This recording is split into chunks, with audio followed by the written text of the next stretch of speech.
Xiao Yan dengan lembut menghembuskan napas setelah berjalan keluar dari rumah 1000 obat. Dia mempelajari lalu lintas manusia yang datang dan pergi. Dia menoleh untuk melihat dokter peri kecil di sisinya saat dia tertawa, sepertinya kita tidak datang dengan sia-sia kali ini. Kami tiba-tiba berhasil mendapatkan berita tentang air liur transformasi tubuh Bodhisattva di sini. Dokter peri kecil menyeringai. Hatinya juga sedikit bersemangat. Dari 3 kondisi yang diperlukan untuk mengendalikan tubuh beracun yang menyedihkan, air liur transformasi tubuh Bodhisattva adalah yang paling sulit ditemukan. Sekarang, mereka benar-benar berhasil mendapatkan informasi tentang itu di tempat ini. Jika mereka bisa mendapatkannya selama pelelangan, itu tidak akan lama sampai mereka bisa mengendalikan badan racun yang menyedihkan. Namun, bukanlah hal yang mudah untuk mendapatkan air liur transformasi tubuh Bodhisattva dalam pelelangan. Dokter peri kecil mengingat apa yang dikatakan Yan tua sebelumnya sebelum mengerutkan kening dan menghela nafas. Meskipun air liur transformasi tubuh Bodhisattva yang sederhana mungkin tidak menyebabkan terlalu banyak ahli dan golongan yang menginginkannya, hati Bodhisattva yang misterius di baliknya adalah sesuatu yang akan menyebabkan siapapun menjadi gila. Oleh karena itu, pasti bukan tugas yang mudah untuk mendapatkan air liur transformasi tubuh Bodhisattva di tengah lelang yang dipenuhi oleh para ahli. Kami akan mencoba yang terbaik. Jika benar-benar tidak memungkinkan, kami juga dapat melakukan beberapa hal yang curang. Xiao Yan mentangkan tangannya dan tertawa. Saat itu, dia diam-diam menyerang dan membunuh pemimpin sekte junior dari sekte darah untuk mendapatkan fragmen peta dari api teratai pemurnian iblis. Membunuh orang dan merebut harta karun pada dasarnya adalah sesuatu yang terlalu umum di wilayah sudut hitam. Xiao Yan dengan jelas tahu di dalam hatinya bahwa pasti ada cukup banyak orang di kota Kaisar Hitam ini yang memiliki pemikiran yang sama dengannya. Oleh karena itu, bahkan jika seseorang benar-benar berhasil melelang air liur transformasi tubuh Bodhisattva, kemungkinan besar sangat sulit bagi orang tersebut untuk berhasil mengambilnya tanpa memiliki kemampuan dan kekuatan asli. Dokter peri kecil sedikit terkejut saat mendengar kata-kata Xiao Yan. Di sisi lain, wajah Xian di sampingnya dipenuhi dengan kegembiraan. Sepertinya dia sangat tertarik dengan hal semacam ini. Hihi, tentu saja, ini taktik terakhir yang digunakan. Namun, sekarang kami tetap akan mengikuti aturan. Setelah kami menemukan tempat untuk beristirahat, saya perlu mulai memperbaiki beberapa pil obat tingkat tinggi. Jika tidak, bagaimana kita akan menawar terhadap orang-orang dalam pelelangan? Menurut tebakanku, sepertinya sekte Kaisar Hitam pasti tidak akan melelang yang disebut air liur transformasi tubuh Bodhisattva ini untuk mendapatkan koin emas. Kemungkinan besar, mereka ingin menukarnya dengan sesuatu. Bagaimanapun, sesuatu dari level ini terlalu berharga. Sulit bagi emas untuk mengukur nilainya. Xiao Yan tersenyum dan menyuarakan pikirannya. Iya. Dokter peri kecil mengangguk setuju ketika dia mendengar kata-katanya. Dia langsung berbisik, terima kasih banyak. Dia tahu bahwa Xiao Yan melakukan upaya yang luar biasa untuk menyelesaikan tubuh racun yang menyedihkan. Tindakannya memberi tanpa pembayaran menyebabkan hatinya dipenuhi dengan rasa syukur. Mengapa kamu mengucapkan semua kata-kata sopan ini kepadaku sekarang? Saat itu, saya mengatakan bahwa saya akan membantu Anda mengendalikan tubuh racun yang menyedihkan, dan secara alami saya akan melakukan apa yang saya katakan. Xiao Yan tertegun sebelum dia berbicara dengan senyum cerah. Dokter peri kecil dengan lembut menggigit bibir bawah merahnya saat dia sedikit mengangguk. Dia tidak mengatakan apa-apa lagi saat hatinya dengan lembut bergumam, aku akan mengingat bantuan ini dan pasti akan membayarmu di masa depan. Setelah menekan pikiran yang tertinggal jauh di dalam hatinya, dokter peri kecil mengungkapkan senyuman. Dia menyapu pandangannya ke jalan dan dengan lembut bertanya, kemana kita harus pergi selanjutnya? Ayo pergi ke yang disebut Paviliun Kaisar Hitam. Kota Kaisar Hitam ini saat ini berbahaya karena dipenuhi orang. Pertama-tama kita harus menemukan tempat tinggal sebelum kita dapat memperbaiki pil obat. Xiao Yan menyuarakan pikirannya. Kami masih menuju Paviliun Kaisar Hitam. Orang tua tadi adalah seseorang dari sekte Kaisar Hitam. Bukankah tidak baik jika kita pergi ke sana? Dokter peri kecil berbicara dengan ragu-ragu ketika dia mendengar ini. Tidak ada yang perlu dikhawatirkan. Dengan kekuatan kita, kemungkinan pemimpin sekte dari sekte Kaisar Hitam tidak akan datang dan mencari masalah dengan kita hanya karena dendam kecil selama dia tidak bodoh. Dokter peri kecil mengangguk secara acak ketika dia mendengar desakan Xiao Yan. Dia hanya memberikan pengingat dan tidak merasa takut terhadap sekte Kaisar Hitam ini. Menjadi seorang elit Douzong, dia bisa pergi kemana saja di seluruh benua Douki. Sekte Kaisar Hitam tidak cukup untuk membuatnya merasa takut. Xiao Yan secara acak menanyakan arah ke pavilion Kaisar Hitam dari seorang pejalan kaki setelah melihat bahwa dokter peri kecil tidak keberatan. Setelah itu, dia memimpin dua orang lainnya dengan berjalan lambat ke pusat kota. Pavilion Kaisar Hitam adalah tempat yang secara khusus digunakan oleh kota Kaisar Hitam untuk menghibur beberapa ahli terkenal dari wilayah sudut hitam. Orang-orang yang dapat menerima undangan dan tinggal di dalamnya adalah ahli yang memiliki reputasi di dalam wilayah sudut hitam, atau mereka adalah kepala dari faksi tertentu. Ada penjaga dari sekte Kaisar Hitam yang menjaga radius sekitar 100 meter dari tempat pavilion Kaisar Hitam berada. Orang biasa akan langsung diusir begitu mereka mendekat. Pada saat kelompok Xiao Yan muncul di pavilion Kaisar Hitam, tempat itu telah dipenuhi oleh banyak orang. Dengan penglihatannya, dia secara alami dapat mengatakan bahwa orang-orang yang berkumpul di sini adalah mereka yang memiliki kekuatan yang cukup besar. Memang layak menjadi tempat menghibur yang kuat. Mereka yang bisa masuk ke sini semuanya luar biasa. Tatapan Xiao Yan menyapu sosok manusia yang sesekali lewat. Dia diam-diam kagum.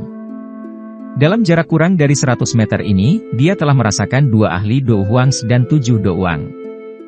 Tentu saja, kebanyakan orang lebih lemah darinya. Sepertinya mereka seharusnya menjadi budak dari beberapa pemimpin fraksi. Ada dinding penjaga yang ditempatkan sekte Kaisar Hitam tidak jauh dari pavilion Kaisar Hitam. Seorang pria tua berjubah biru berdiri di sana sambil tersenyum. Orang ini tampaknya memiliki posisi yang cukup tinggi dalam sekte Kaisar Hitam. Berbagai ahli yang telah tiba akan tersenyum dan menyambutnya saat melihatnya. Hanya dengan begitu mereka akan diizinkan masuk ke lapangan. Kelompok Xiao Yan mengikuti arus manusia. Ketika mereka baru saja akan masuk, lelaki tua berjubah biru itu terus tersenyum saat dia melangkah maju.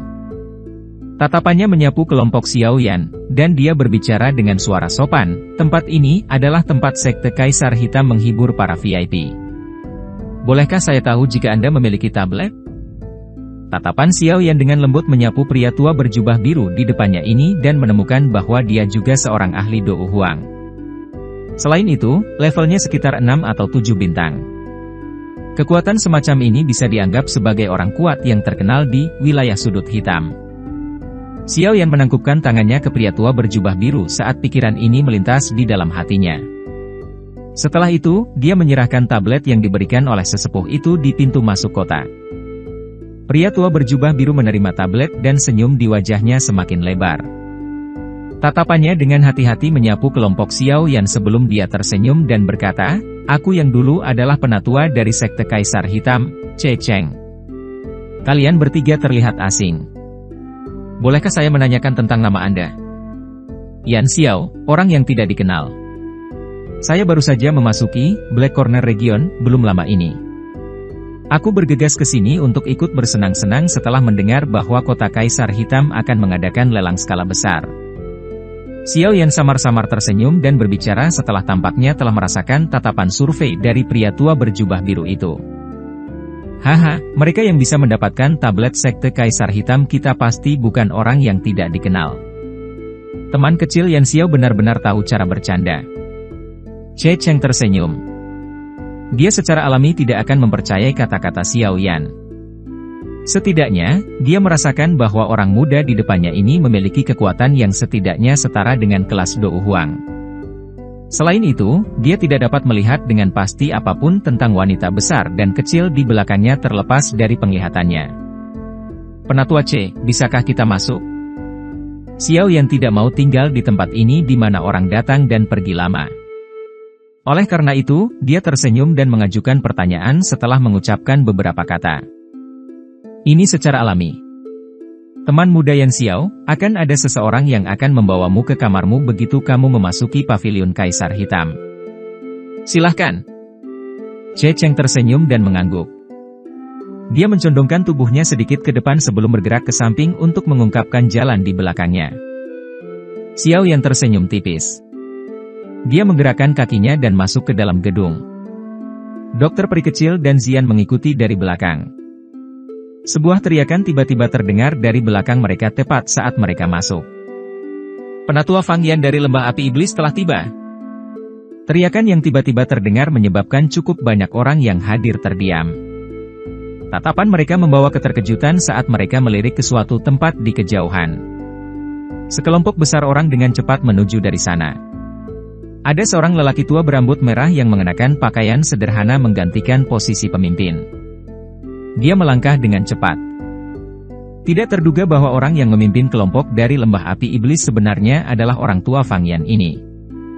Haha, sepertinya mereka seharusnya ada di sini dengan tujuan mendapatkan air liur transformasi tubuh bodhisattva. Kalau tidak, karena kekuatan orang tua ini akan menerobos ke kelas Do Uzong, dia pasti tidak akan menempuh jarak yang begitu jauh untuk datang ke sini. Sepertinya akan ada pertunjukan bagus untuk ditonton kali ini. Sudah ada cukup banyak faksi tingkat atas yang berkumpul di kota Kaisar Hitam ini. Apalagi ada cukup banyak ahli dengan kekuatan besar. Tidak ada yang tahu berapa banyak ahli yang akan kehilangan nyawa karena apa yang disebut air liur transformasi tubuh bodhisattva.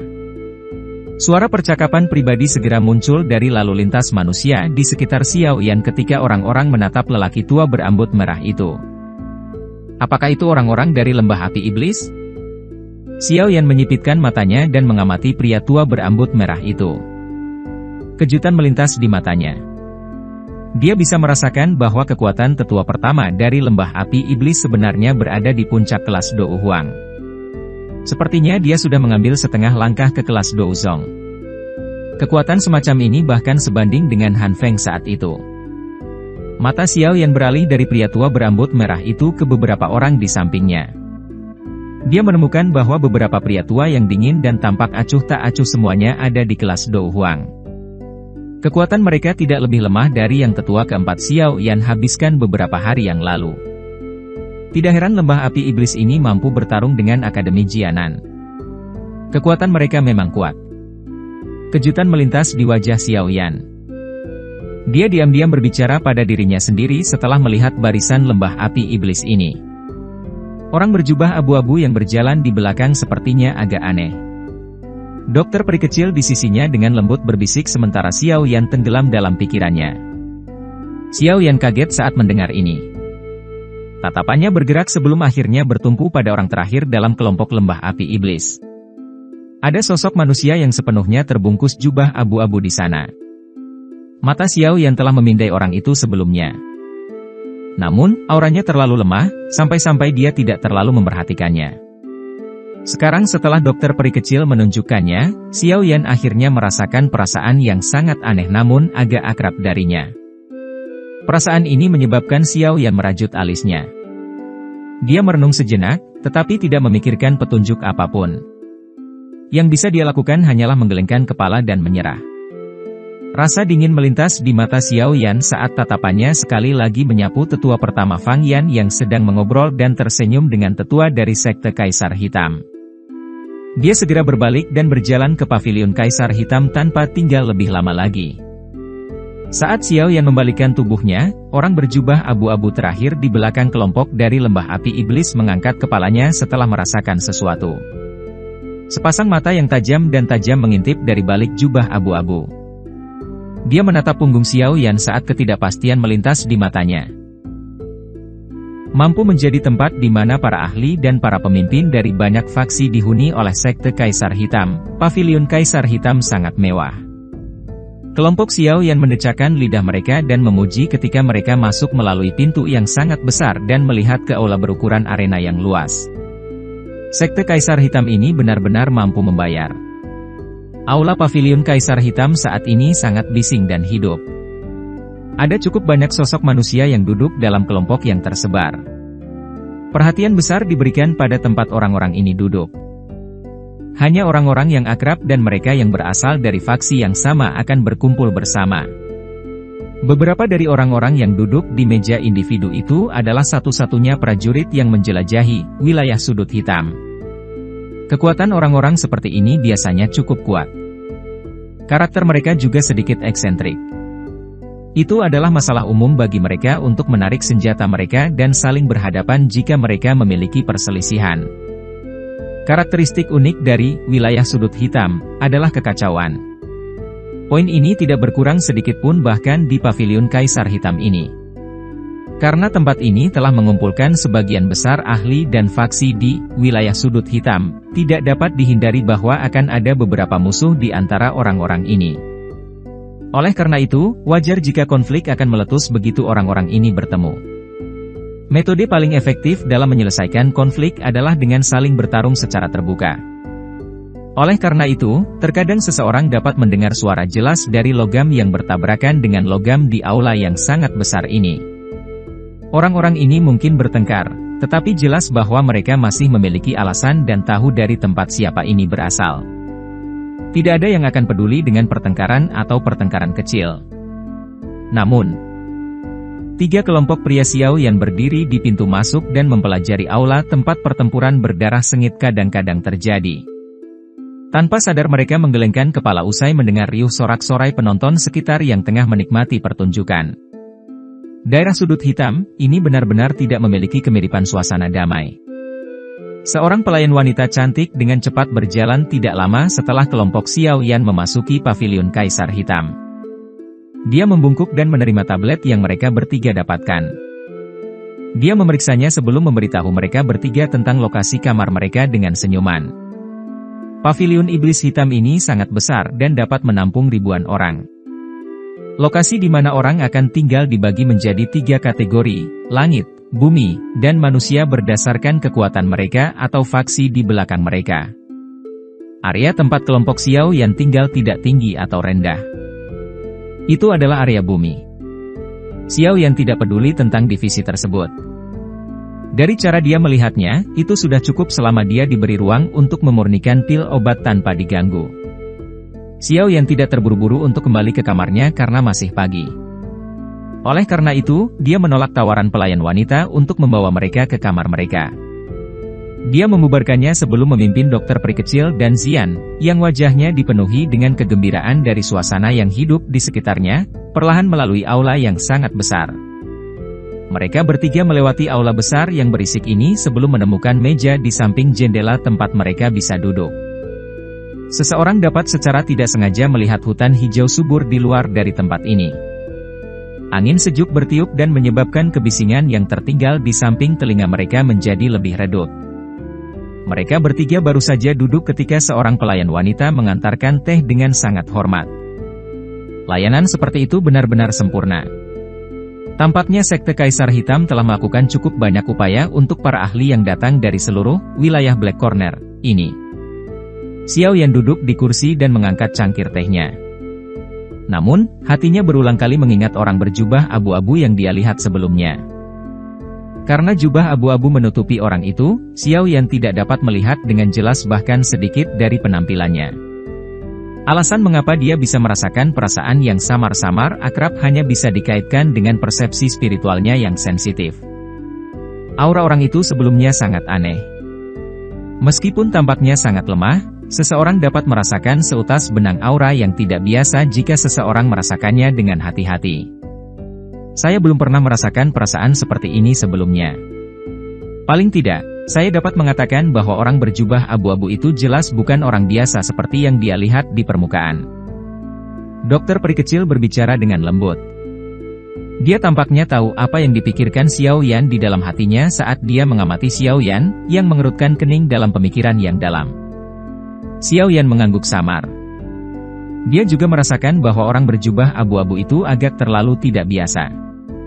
Namun, dia tidak dapat mengingat siapa di antara mereka yang telah dia temui yang memberinya perasaan asing namun akrab seperti ini, tidak peduli bagaimana dia mencoba untuk mengingat. Selain itu, di bawah pemindaian kekuatan spiritualnya, dia sebenarnya mengalami kesulitan merasakan kekuatan roh pihak lain. Perasaan seperti ini seperti kabut yang menutupi segalanya. Xiao Yan berpikir dalam-dalam untuk waktu yang lama, tetapi masih belum mendapatkan petunjuk. Dia hanya bisa menghela nafas saat berkata pada dirinya sendiri, mungkin aku salah. Setelah menghibur dirinya sendiri di dalam hatinya, Xiao Yan akhirnya menekan masalah ini. Dia menarik pikirannya. Dia mengobrol dan tersenyum dengan dokter peri kecil sambil memperhatikan aula besar yang berisik pada saat yang sama. Meskipun tempat ini berisik dan dipenuhi oleh orang-orang, itu adalah tempat di mana dia bisa mendapatkan informasi yang dia butuhkan. Xiao Yan memang mendengar sedikit informasi dengan menguping. Misalnya, selain lembah api iblis, ada beberapa faksi yang sangat tua di antara banyak faksi besar yang datang ke pelelangan ini. Beberapa faksi di luar wilayah sudut hitam juga menerima beberapa informasi dan telah mengirim ahli untuk bergegas ke wilayah sudut hitam. Saat Xiao Yan melakukan ini, dia juga mendengar tentang faksi yang sangat akrab, Gerbang Xiao. Bahkan dengan ketenangan Xiao Yan, dia tertegun cukup lama setelah mendengar namanya untuk pertama kalinya. Dia tanpa sadar tersenyum. Tidak disangka bahwa faksi yang dia dirikan secara kebetulan akan benar-benar maju ke faksi kelas 1 di bawah pengembangan saudara keduanya dan dukungan dari Akademi Jianan.